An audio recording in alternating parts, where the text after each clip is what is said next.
Okay, so we're back into the kitchen, and we're making an old family recipe today. We're making a Christmas cookie that's not your average Christmas cookie. It takes 8 hours before you can put it in the oven, and another 2 to 3 weeks before you can eat it. And she's hugging the apple in the tub, but we'll get back to that. Now, time is very important in this recipe. Everything is timed out and needs to be done just as planned. Yeah. So the first thing we're going to do is we're going to take 3 eggs and 1.5 cups of sugar. Our 3 eggs into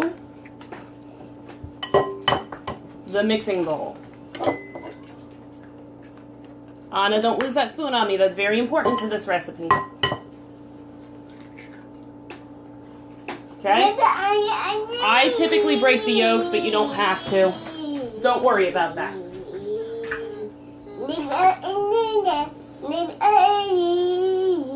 Yeah, eggies, huh?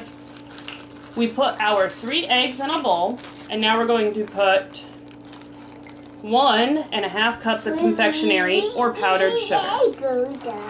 My bones. Hold on, Anna. Wait your turn.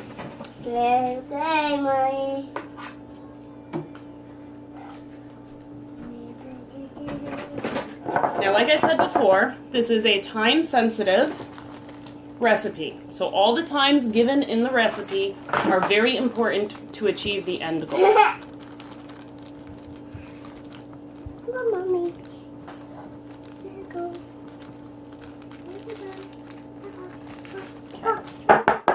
Get your bum off the table. So here we go. Here's our first cup.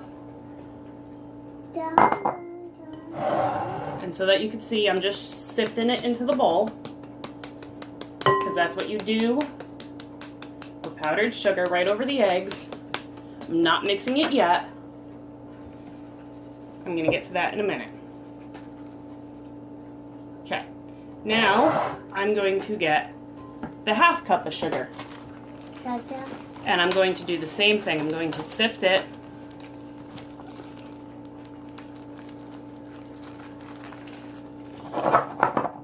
into the bowl with the eggs.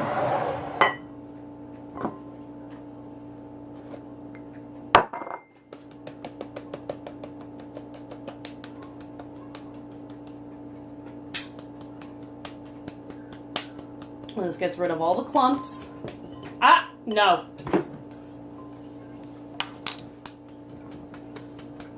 And keeps them up in the container.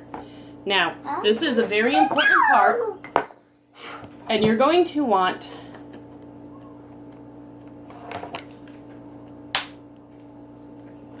a electric blender. So for this part, we're going to put our mixer on low, and we're going to beat our powdered sugar and our eggs for exactly 30 minutes. We will be back. So we're about 3.5 minutes in, maybe 4 minutes right now. And it just looks like it's frothing up the eggs and making kind of like a, giving it kind of a whipped effect. So the only thing you could do, besides, if you don't have one of those automatic blenders, is sit here and blend it. So I suggest prior to making these cookies, you grab yourself a cup of tea or a cup of coffee in your phone and you sit down.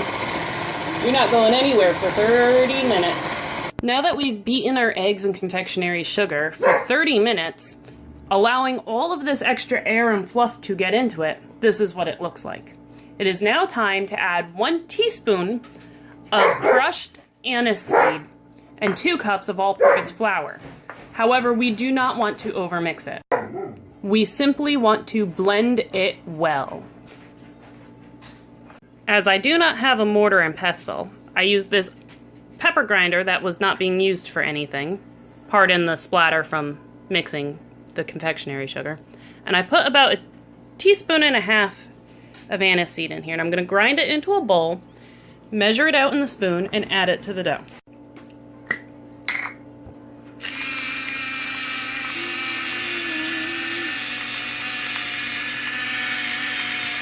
Now, because there's not much in here, I want to keep tapping it to make sure it goes in to the grinder upper. Oh, this smells so good.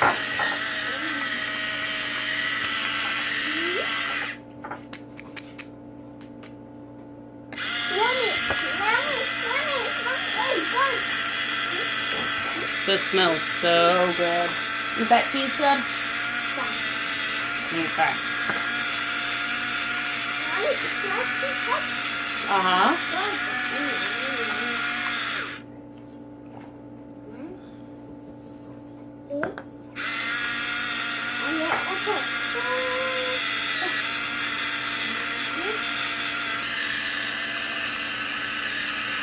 Okay, so I'm going to see if this is enough. Now, just to let you know, this is what it looks like before it's crushed. They're little seeds. You just want to crush them up to get the oils to release. So now I'm going to take my measuring spoon and measure out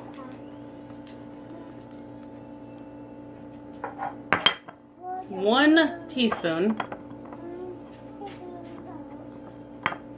of the crushed anise seed. I want to make sure it's level. Now I'm going to plop it on top of my beaten eggs. Now I'm going to take 2 cups of flour and sift them on top.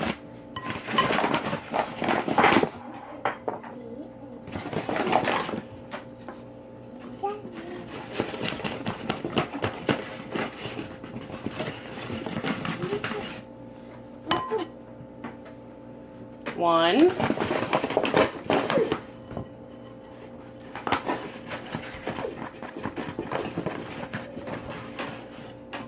2. Don't put the cheese in the cookies. No. I see you have your cheese. Not in the cookies. So everything we're putting in is already in.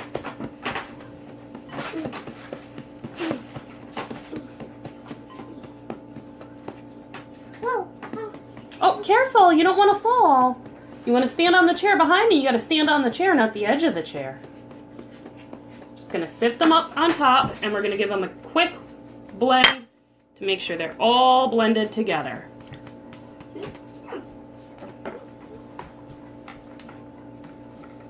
Okay.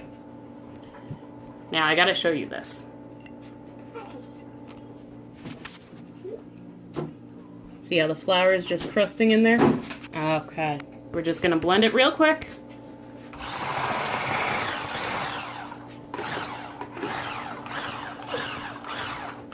On low.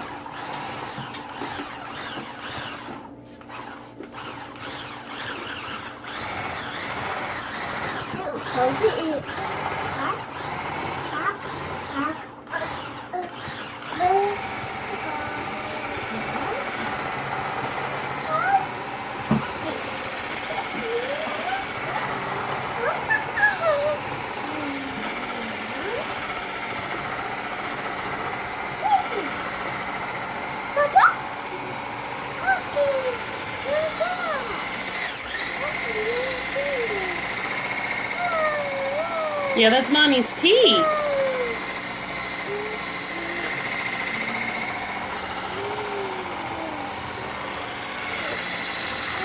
Want to blend it well, but we don't want to over blend it.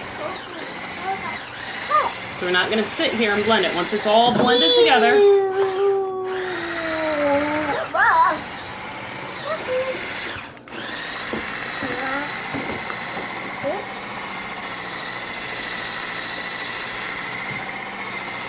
like so. Woo! We're all done. And I'll show you what this looks like.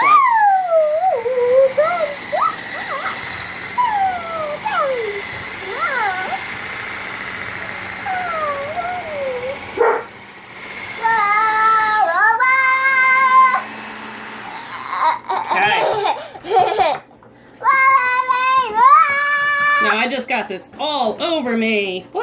Good thing I'm still in my pajamas because it's a weekend. It's on my phone too. I'll be right back. I gotta clean up my mess. This is what it looks like when it is all blended together.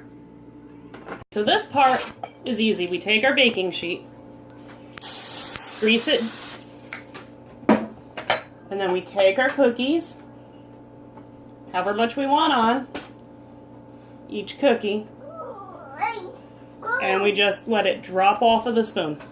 Do not press it. Do not do anything to it.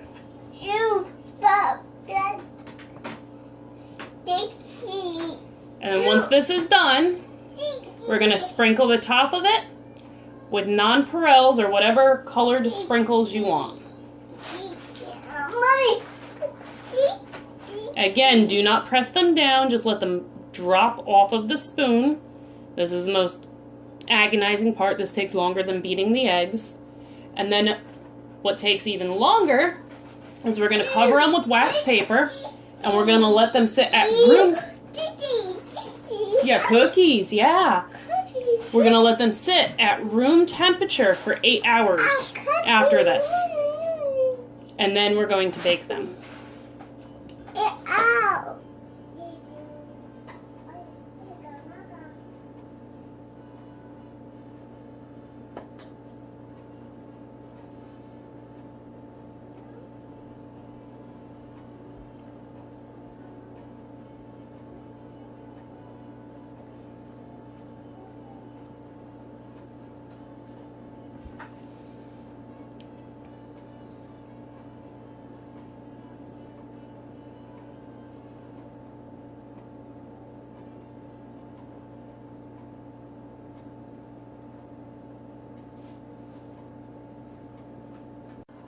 Okay, so now we're going to take our nonpareils and we're just going to sprinkle them up on top of the cookie.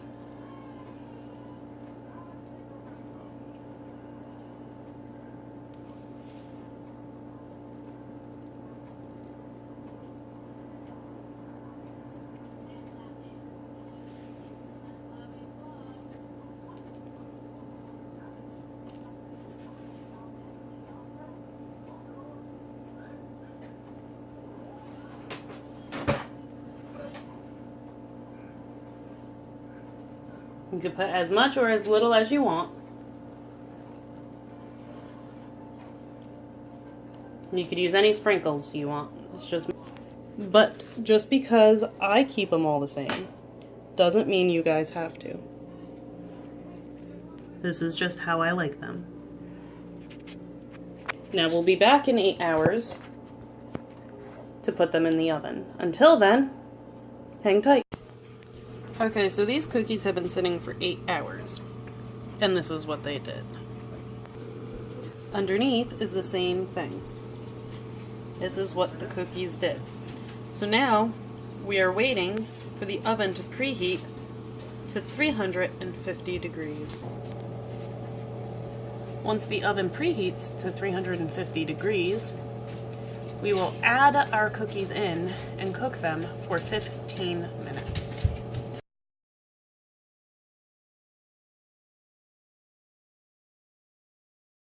Okay, so this tray only had 6 on it, so these guys are a little overdone from the oven, and the other ones I put in for another few minutes because they were not done yet. Now, if you beat your eggs properly and all your timing is right, as you can see with this little bubble right here, you're going to form mushroom heads, like the entire top will bubble up. Mine did not do that. When I said time was important, that is why. They're still going to taste the same, it's just the amount of time that you beat them will cause that mushroom up on top. So, I'll let you know when the rest of them come out, but I'm going to let these cool, and I'm going to put them in a container with an apple for 2 weeks. container with the apple has a lid, okay, and it's airtight. Putting it in with the apple will soften the cookies up and give it a slight apple flavor on top of the anise.